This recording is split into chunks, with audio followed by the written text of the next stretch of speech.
আসসালামু আলাইকুম দর্শক, আমন্ত্রণ জানাচ্ছি চ্যানেল আই সংবাদে। পুরো সংবাদ জুড়ে আপনাদের সাথে আছি আমি মৃত্তিকা মুস্তফা। সংবাদের শুরুতেই জানিয়ে দিচ্ছি ফ্রেশ আটা ময়দা সুজি সংবাদ শিরোনামগুলো। খালেদা জিয়ার শারীরিক অবস্থা বিদেশে নেওয়ার মতো কিনা জানতে আরও পর্যবেক্ষণ, কাতার থেকে রাজকীয় এয়ার অ্যাম্বুলেন্স পাঠানোর প্রস্তুতি। অন্তর্বর্তী সরকারের গঠন ও শপথ, আপিল বিভাগে বৈধ ঘোষণা। আগামী সংসদে বর্তমান সরকারের বৈধতা নিয়ে প্রশ্ন তোলা যাবে না, মন্তব্য। ফেব্রুয়ারি নির্বাচন নতুন বাংলাদেশের দরজা খুলে দেবে বলে প্রধান উপদেষ্টার প্রত্যাশা। এসপি সহ ৬৪টি জেলার ঊর্ধ্বতন কর্মকর্তাদের সঙ্গে বৈঠক। এবং ভূমিকম্পের ঝুঁকিতে থাকলেও বাংলাদেশের প্রস্তুতিতে ঘাটতি রয়েছে বলছেন বিশ্লেষকরা, সমন্বিত গবেষণার তাগিদ।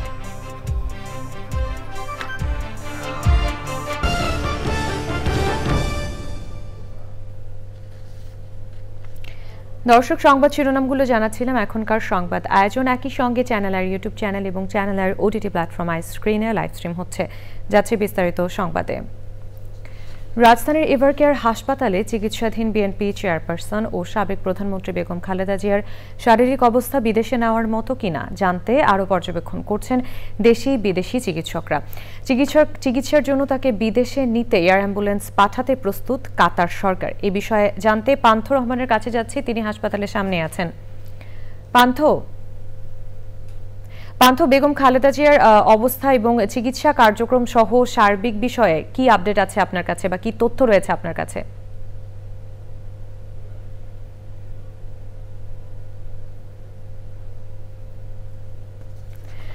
দর্শক, এই মুহূর্তে আমরা আমাদের সাথে সংযোগটি বিচ্ছিন্ন হয়ে গেছে, পরবর্তীতে আমরা আবারও যোগাযোগ করব। বিএনপি চেয়ারপারসন বেগম খালেদা জিয়ার শারীরিক অবস্থা আগের মতোই অপরিবর্তিত বলে জানিয়েছেন দলের সিনিয়র যুগ্ম মহাসচিব রুহুল কবির রিজভী। নয়াপল্টনে বিএনপির কেন্দ্রীয় কার্যালয়ে সংবাদ সম্মেলনে রিজভী বলেন, বেগম খালেদা জিয়ার সুস্থতা কামনায় শুক্রবার প্রতিটি মসজিদ, মন্দির ও উপাসনালয়ে দোয়া এবং মোনাজাত করা হবে বলেও জানান রিজভী। বিএনপির দেশ গড়ার পরিকল্পনা কর্মসূচি আগামী 7 ডিসেম্বর থেকে শুরু হচ্ছে জানিয়ে রিজভী জানান, কর্মসূচিতে লন্ডন থেকে ভার্চুয়ালি যোগ দেবেন দলের ভারপ্রাপ্ত চেয়ারম্যান তারেক রহমান।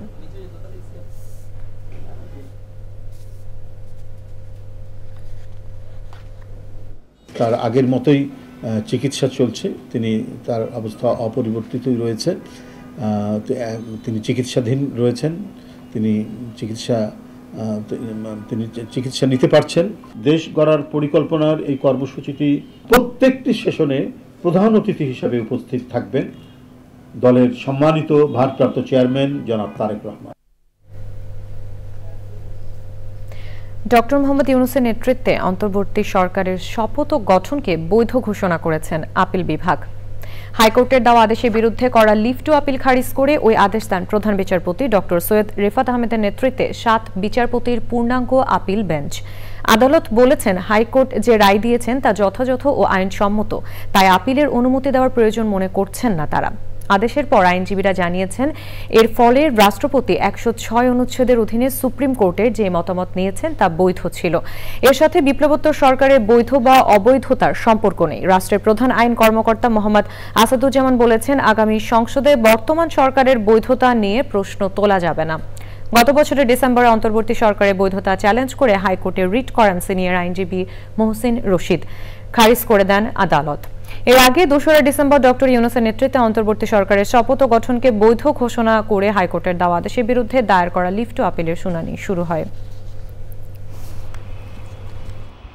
দেখলেন, এই সংকটকালীন সময়ে জনগণকে অরক্ষিত রেখে জনগণের অধিকারকে নিশ্চিত করার জন্য কি করতে পারতেন।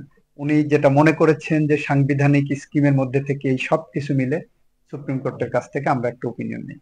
আজকে আপিল বিভাগ সর্বসম্মতিক্রমে বলেছেন তারা হাইকোর্টের রায়ের মধ্যে কোনো ভ্রান্তি, ভুল, বেআইনি কোনো কিছু পাননি।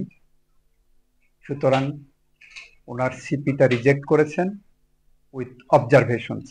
এখন সেই অবজারভেশনস গুলো কি, এটা এখন আমাদের হাতে পাই। এবারে জাতীয় সংসদ নির্বাচন 2026।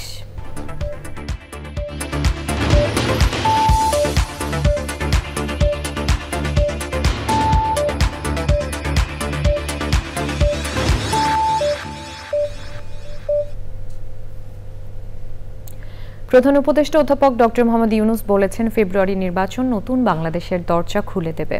রাজধানীতে এক অনুষ্ঠানে তিনি বলেন, আগামী নির্বাচন হবে যারা ১০০ বছরের পরিকল্পনা নিয়ে বাংলাদেশকে এগিয়ে নিয়ে যাবে তাদের হাতে ক্ষমতা তুলে দেওয়ার নির্বাচন।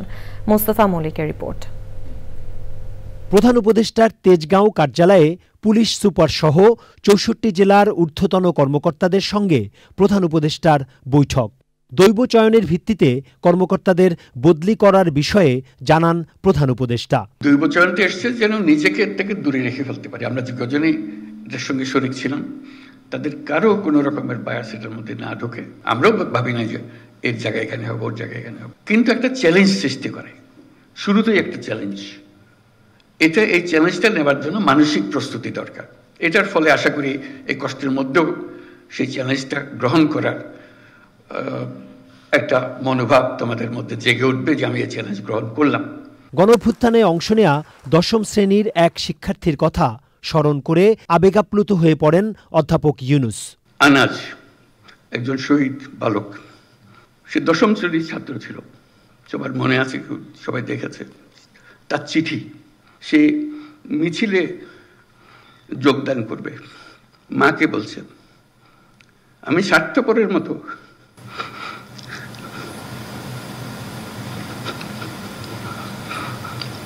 বসে থাকতে পারবো না, যদি ফিরে না আসি আমাকে মাফ করে দিও।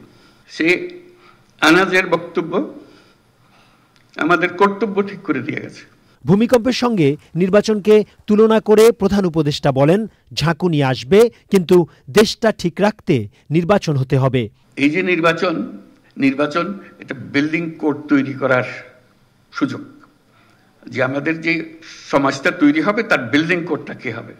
যত বড় ঝাঁকুনি আসুক এটাকে নাড়াতে পারবে না। এই নির্বাচন সেই নির্বাচন যেখানে বিল্ডিং কোড তৈরি হবে, যারা বিল্ডিং কোডটা তৈরি করবে তাদের হাতে এই দায়িত্ব দেওয়ার জন্য। এটা শুধু ৫ বছরের নির্বাচন, সনাতন নির্বাচন তা না, এটার একটা বড় গুরুত্বপূর্ণ জিনিস হলো গণভোট। পুলিশ কর্মকর্তাদের নিজেদের মধ্যে ভালো প্রতিযোগিতা করার পরামর্শ দেন অধ্যাপক ইউনূস। Mostafa Mallik, channel I, Dhaka. এবারে অন্যান্য সংবাদ। রাজধানী সহ আশেপাশের কয়েকটি জেলায় 4.1 মাত্রার ভূমিকম্প হয়েছে। সকাল 6টা 14 মিনিট 45 সেকেন্ডে এই কম্পন অনুভূত হয়। তাৎক্ষণিকভাবে এতে ক্ষয়ক্ষতি বা হতাহতের কোনো খবর পাওয়া যায়নি। ইউরোপিয়ান মেডিটেরিয়ান সিসমোলজিক্যাল সেন্টারের তথ্য মতে ভূমিকম্পের গভীরতা ছিল ভূপৃষ্ঠ থেকে 30 কিলোমিটার গভীরে। উৎপত্তি টঙ্গী থেকে 33 কিলোমিটার পূর্বে নরসিংদীর শিবপুরে। এর আগে সোমবার কক্সবাজার ও চট্টগ্রামে ভূমিকম্প অনুভূত হয়।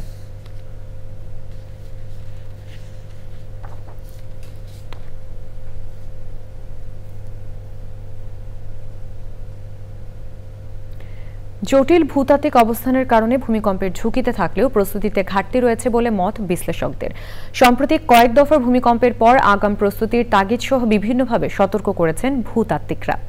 ঝুঁকি কমাতে সমন্বিত গবেষণা, কার্যকর পরিকল্পনা এবং প্রস্তুতির বিকল্প নেই বলছেন বিশেষজ্ঞরা। আফরোজা হাসি জানাচ্ছেন।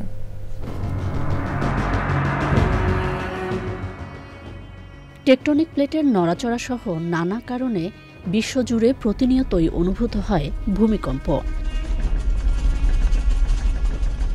যার মধ্যে বেশিরভাগই মৃদু। তবে কিছু ভূমিকম্প হয়ে ওঠে অত্যন্ত শক্তিশালী এবং বিধ্বংসী, যার কাছে অসহায় হয়ে পড়ে মানুষ। ভৌগোলিকভাবে বাংলাদেশ ইন্ডিয়ান, ইউরেশীয় এবং বার্মিজ টেকটনিক প্লেটের ওপরে অবস্থিত। মধুপুর ফল্ট, ডাউকি ফল্ট এবং চট্টগ্রাম সহ এসব টেকটনিক প্লেটের নড়াচড়ার কারণে ভূমিকম্পের ঝুঁকিতে রাজধানী ঢাকা সহ দেশের বিভিন্ন অঞ্চল। গত ২১ নভেম্বর ৫.৫ মাত্রার ভূমিকম্পের পর যুক্তরাষ্ট্রভিত্তিক আন্তর্জাতিক অনলাইন সংবাদ ম্যাগাজিন দ্য ডিপ্লোম্যাটে প্রকাশিত প্রতিবেদনে এটিকে ভূমিকম্পের সতর্ক সংকেত হিসেবে আখ্যায়িত করেছে। কিন্তু এর প্রতিক্রিয়া ও প্রস্তুতিতে জাতীয় সক্ষমতা বৃদ্ধির তাগিদ বাংলাদেশ ভূতাত্ত্বিক সমিতির।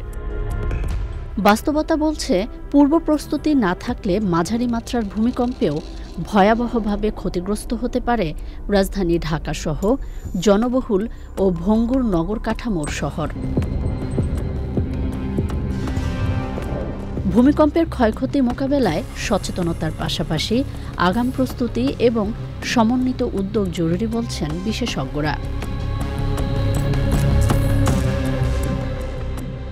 আফরোজা হাসি, চ্যানেল আই। ভূমিকম্প ও আমাদের প্রস্তুতি নিয়ে পর্ব দেখবেন আজ রাত 10:15 প্রকৃতি ও জীবন অনুষ্ঠানে। দেশের অন্যান্য শহরের মতো ফরিদপুর শহরের আয়তনও দিন দিন বেড়েই চলছে। নগরায়নের এই বিস্তারে কমেছে কৃষি জমি, বাড়ছে পরিবেশের ওপর চাপ। তবে এরই মাঝে একদল মানুষ ব্যতিক্রমী উদ্যোগে শহরে ফিরিয়ে আনতে চেষ্টা করছেন হারানো সবুজ। নিজেদের বাড়ির ছাদকে কাজে লাগিয়ে তারা গড়ে তুলছেন ছাদ কৃষি। বিস্তারিত জানাচ্ছেন শাইখ সিরাজ। ফরিদপুর শহরের হাবেলি গোপালপুর এলাকা, এখানেই শৈশব থেকে বসবাস করেন শিপ্রা গোস্বামী। ছোটবেলা থেকেই গাছের প্রতি ছিল তার গভীর ভালোবাসা, কিন্তু সময়ের সঙ্গে সঙ্গে শহরের কংক্রিটের দেয়ালে যেন আটকে যেতে বসেছিল সেই কৃষিপ্রেম। তবে হার মানেননি তিনি, নিজের বাড়ির ছাদেই গড়ে তুলেছেন সবুজ এক ছাদ কৃষি। কবে থেকে আমি গাছ লাগাই আমি জানি না, মানে এত ছোটবেলা থেকে আমি লাগাই। যখন বাবা মা টব কিনে দিত না, তখন হাড়ি ভাঙার মধ্যে, ওই পটের মধ্যে। পেশায় আইনজীবী, ব্যস্ত সময়ের মাঝেও প্রতিদিন নিয়ম করে গাছের যত্ন নেন তিনি। তার বিশ্বাস, প্রতিটি গাছেরই আছে নিজস্ব অনুভূতি আর ভাষা, যা মন দিয়ে অনুভব করা যায়। গাছ কথা বলতে পারে এবং গাছ মানুষকে বোঝে, এটা আমি অনেকবার টের পেয়েছি। আমার এখানে একটা লেবু গাছ আছে, 7 বছর যাবৎ পেলে পুষে বড় করছি, কিন্তু কোনো লেবু ধরে না। আমি যেদিন ওকে ফেলে দিব, সেদিন আমি যে দেখি কি ওর গাছে, ওর পাতার পাশে একটা ফুল, হ্যাঁ, মানে ও একটা ফুল দেখে আমি খুব কান্না করেছিলাম সেদিন। আমার মনে হয়েছিল আরে ওর বাচ্চার এত শখ। তখন আমার মনে হয়েছে ওর গাছে যদি লেবু কখনো না হয়, আমি যদি বেঁচে থাকি, তাহলে এই লেবু গাছ আমি কোনদিন ফেলবো না। যখন নগর কেড়ে নিচ্ছে ফসলের জমিন, তখন এই উদ্যোক্তা ভাবছেন পরিবেশ রক্ষা এবং নিরাপদ খাদ্য নিশ্চিত করতে ছাদ কৃষি হতে পারে কার্যকর এক সমাধান।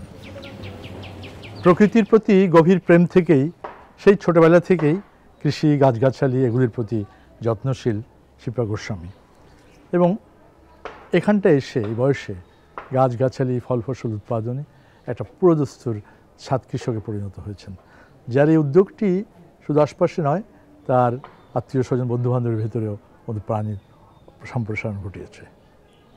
ফরিদপুর সদরের শিপ্রা গোস্বামীর ছাদ কৃষি থেকে শাইখ সিরাজ, চ্যানেল আই। এ নিয়ে বিস্তারিত প্রতিবেদন দেখবেন আজ বেলা 3:05 হৃদয়ে মাটি ও মানুষের ডাক অনুষ্ঠানে। এবারে বিজয়ের মাস।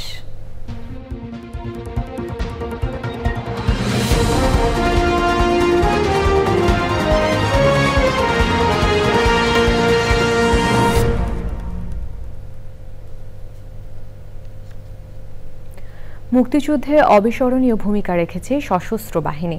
৭১-এর ২৫শে মার্চ কালোরাতে পাকিস্তানি বাহিনী গণহত্যা শুরু করলে সেনাবাহিনীতে কর্মরত বাঙালি অফিসার ও সদস্যরা সাধারণ মানুষকে সাথে নিয়ে প্রতিরোধ গড়ে তোলেন। মুক্তিযুদ্ধে সশস্ত্র বাহিনীর প্রতিরোধ ও সাফল্য গাথা নিয়ে ওবায়দুল রশিদের ধারাবাহিক প্রতিবেদনের প্রথম পর্ব আজ। মুক্তিযুদ্ধে প্রতিরোধ ও যুদ্ধে অত্যন্ত গুরুত্বপূর্ণ ছিল চট্টগ্রাম। যুদ্ধ শুরুর আগেই চট্টগ্রাম বন্দরে অস্ত্রবোঝাই জাহাজ সোয়াত থেকে অস্ত্র খালাস ঠেকিয়ে দেয় স্থানীয় জনতা ও বাঙালি সেনারা। ২৫ মার্চ রাতে পাকিস্তানি হানাদার বাহিনী যখন অপারেশন সার্চলাইট শুরু করে, তখনই ৮ম ইস্ট বেঙ্গল রেজিমেন্টের বাঙালি সেনা কর্মকর্তা, সদস্য, আধা সামরিক বাহিনীর সদস্য ও সাধারণ মানুষ মিলে গড়ে তুলে প্রতিরোধ। বিদ্রোহে চট্টগ্রামের ১৬ শহর, হালিশহর, ইপিআর ক্যাম্প এবং নৌবাহিনীর বাঙালি সদস্যরাও অংশ নেন। দ্রুতই চট্টগ্রাম শহর ও সেনানিবাসের নিয়ন্ত্রণ আসে। যুদ্ধে পিছু হটে পাকিস্তানি বাহিনী। অনেক পাকিস্তানি সেনা অফিসার ও সদস্য বন্দীও হয়। মেজর জিয়াউর রহমানের পরিকল্পনায় কালুরঘাট বেতার কেন্দ্র দখলে নেন সেনা মুক্তিযোদ্ধারা। সেখান থেকেই স্বাধীনতার ঘোষণা দেন তখনকার ৮ম ইস্ট বেঙ্গল রেজিমেন্টের second in command major Ziaur Rahman.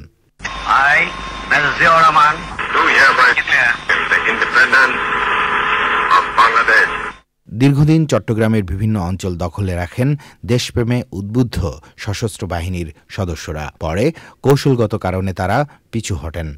সোয়াত জাহাজের অস্ত্র খালাস প্রতিরোধ থেকে বাঙালি সেনাদের বীরত্ব এবং স্বাধীনতার ঘোষণা চট্টগ্রামকে আলাদা স্থান দিয়েছে গৌরবময় মুক্তিযুদ্ধে। Obaidul Rashid, channel I, Dhaka. দর্শক, এবারে চলে যাচ্ছি বিরতিতে এবং বিরতির পর থাকছে দর্শক ফিরে এলাম বিরতির পর। ঠাকুরগাঁয়ের রানীশংকৈল উপজেলায় ডিলারদের কাছে সারের পর্যাপ্ত সরবরাহ না থাকায় মারধরের শিকার হয়েছেন একজন উপসহকারী কৃষি কর্মকর্তা। মঙ্গলবার সন্ধ্যায় সার বিতরণের সময় এই ঘটনা ঘটে। গুরুতর আহত অবস্থায় ওই কৃষি কর্মকর্তাকে প্রথমে রানীশংকৈল হাসপাতালে এবং পরে উন্নত চিকিৎসার জন্য দিনাজপুর মেডিকেল কলেজ হাসপাতালে ভর্তি করানো হয়।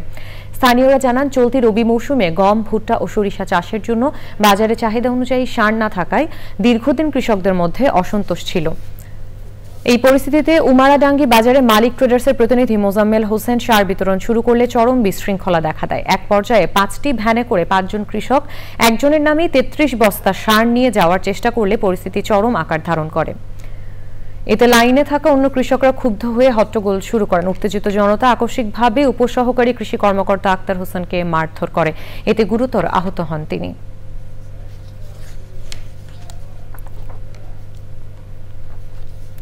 বাংলাদেশ ব্যাংকের গভর্নর আহসান এইচ মনসুর বলেছেন, আইএমএফ ও বিশ্বব্যাংকের উপর নির্ভর না করে নিজেদের উৎস থেকে রিজার্ভ বাড়ানোর চেষ্টা করছে সরকার। মূল্যস্ফীতি কমানো, বিনিময় হার ঠিক রাখা সহ অর্থনীতির মূল জায়গাগুলোতে স্থিতিশীলতা আনা হয়েছে বলেও জানিয়েছেন গভর্নর। ব্যবসায়ীদের প্রতিটি ক্ষেত্রে কর ছাড় চাওয়ার সমালোচনা করে এনবিআর চেয়ারম্যানের প্রশ্ন, সবাই শুধু কর ছাড় চাইলে সরকার রাজস্ব পাবে কিভাবে? পরাগ আজমের রিপোর্ট। বাংলাদেশ বিনিয়োগ উন্নয়ন কর্তৃপক্ষ বিডা ও ইউএনডিপির যৌথ আয়োজনে investment dialogue with local partners শীর্ষক মত বিনিময় সভা রাজধানীর আগারগাঁওয়ে বিডার মাল্টিপারপাস হলে ওই সভায় অংশ নেন সরকারের উপদেষ্টা, বিভিন্ন আর্থিক প্রতিষ্ঠান ও নিয়ন্ত্রক সংস্থার প্রধান, ব্যাংকার ও ব্যবসায়ীরা। অনুষ্ঠানের শুরুতে বর্তমান দেশি ও বিদেশি বিনিয়োগের চিত্র তুলে ধরেন বিডার নির্বাহী চেয়ারম্যান। আমরা এত বড় একটা দেশের মধ্যে যখন আমার কাছে একটা ইনভেস্টর আসে, তখন ওনাকে আমি একদম রেডি সেট গো টাইপের একটা স্ট্রাকচার দিতে পারি না। দেশের সামগ্রিক অর্থনীতি নিয়ে কথা বলেন বাংলাদেশ ব্যাংকের গভর্নর ও এনবিআর চেয়ারম্যান। আমাকে তো রিজার্ভটা বাড়াতে হবে, রিজার্ভ তো স্ট্যাটিক না। আমার ইম্পোর্ট বাড়ছে, অর্থনীতির সাইজ বাড়ছে, আমার ডেভেলপ রিজার্ভ বাড়াতে হবে। এবং আমি জানি আমাকে আইএমএফ ওয়ার্ল্ড ব্যাংকের উপর ভিত্তি করে রিজার্ভ বাড়ানো সম্ভব নয়, এবং domestic source is big to get it done. আমরা দেখিয়েছি 2 মাসের মধ্যে আমরা $2.5 বিলিয়ন কিন্তু কিনে ফেলেছি। ঈদের সময় চলে আসবে, প্রচুর ডলার আসবে, আমরা তখন আবার কিনে ফেলি। তো আমাদের স্ট্র্যাটেজি হচ্ছে যে রিজার্ভ বিল্ড আপ আমরাই করবো, আইএমএফ ওয়ার্ল্ড ব্যাংকের উপর ডিপেন্ড করি নয়। এই যে আমাদের ব্যবসায়ীরা 2 দিন ট্যাক্স দেয় না, যেদিন রোদ উঠে আর যেদিন মেঘলা থাকে, আর অন্য দিন ট্যাক্স দেয়। এই ধরনের একটা মাইন্ডসেট আমরা তৈরি করছি, বিশেষ করে এক্সামশনে। প্রত্যেকটা জায়গায় এক্সামশন, প্রত্যেকটা জায়গায় এক্সামশন। তো এরকম যদি হয় তাহলে আমরা রেভিনিউ কোথা থেকে পাবো? আর এই দেশের জন্য, দেশের অপারেশন থেকে শুরু করে আমাদের ডেভেলপমেন্টের জন্য যে টাকা দরকার। আলোচনায় অংশ নিয়ে অন্তর্বর্তী সরকারের উপদেষ্টা ফজল কবির খান বলেন, দেশের সীমিত সম্পদ সঠিকভাবে কাজে লাগাতে না পারলে উন্নয়ন বাধাগ্রস্ত হবে। এবং আমাদের যে জলপথ, এগুলো আমাদের ন্যাচারাল হাইওয়ে, তো ওখানে নিয়ে যেতে হবে, কিংবা আমাদের রেলওয়ে যেটা সেটাকে ব্যবহার সেখানে নিয়ে যেতে হবে। নাহলে কিন্তু আপনার এই যে 4 লেন 6 লেন কত লেন বানাবেন? আমি ইয়েকে বলি, আমার লোককে বলি, প্রত্যেকদিন আমি জমি কিনি, 200 কোটি টাকার এই জমি কিনলাম, ওখানে 80 কোটি টাকার জমি কিনলাম, ওই যে ভূমি যে অধিগ্রহণ হয়। তো এইভাবে যদি অধিগ্রহণ চলতে থাকে, আমি বলি যে সামনে তো কবর দেওয়ার জন্য জায়গা পাওয়া যাবে না। সভায় প্রধান উপদেষ্টার বিশেষ দূত লুৎফি সিদ্দিকী সহ অন্যরা বক্তৃতা করেন। পরাগ আজিম, চ্যানেল আই, ঢাকা।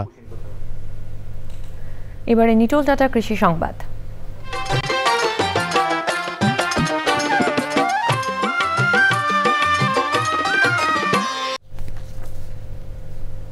দেশের দক্ষিণাঞ্চলে আমন মৌসুমের শেষ দিকে এসে ব্যস্ত সময় পার করছেন ভোলার উপকূলীয় ও চরাঞ্চলের কৃষক। চলছে ধান কাটা ও মাড়াইয়ের কাজ। অনুকূল আবহাওয়া ও পর্যাপ্ত বৃষ্টিপাতে এই বছর আমন ধানের ফলন ভালো হয়েছে। এখন দেখবেন প্রকৃতি সংবাদ।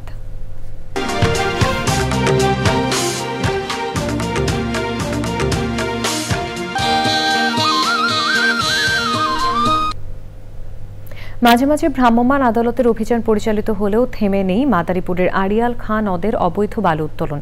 জলবায়ু পরিবর্তন ও দুর্বৃত্তদের আগ্রাসনে সৃষ্ট ভাঙনে পাড়ের ফসলি জমি যেমন ভাঙছে, তেমনি বিপন্নের হুমকিতে বসতবাড়িও। স্থানীয়দের অভিযোগ, অভিযানে কিছু শ্রমিক আটক হলেও মূল হোতারা থেকে যাচ্ছে ধরাছোঁয়ার বাইরে। এবারে খেলার খবর।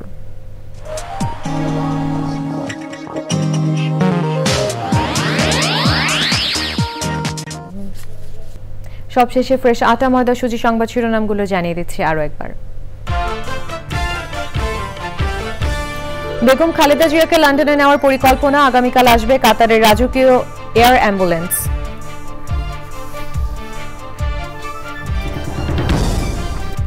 অন্তর্বর্তী সরকারের গঠন ও শপথ আপিল বিভাগে বৈধ ঘোষণা, আগামী সংসদে বর্তমান সরকারের বৈধতা নিয়ে প্রশ্ন তোলা যাবে না মন্তব্য। ফেব্রুয়ারি নির্বাচন নতুন বাংলাদেশের দরজা খুলে দেবে বলে প্রধান উপদেষ্টার প্রত্যাশা, এসপি সহ 64টি জেলার ঊর্ধ্বতন কর্মকর্তাদের সঙ্গে বৈঠক। এবং ভূমিকম্পের ঝুঁকিতে থাকলেও বাংলাদেশের প্রস্তুতিতে ঘাটতি রয়েছে বলছেন বিশ্লেষকরা, সমন্বিত গবেষণার তাগিদ।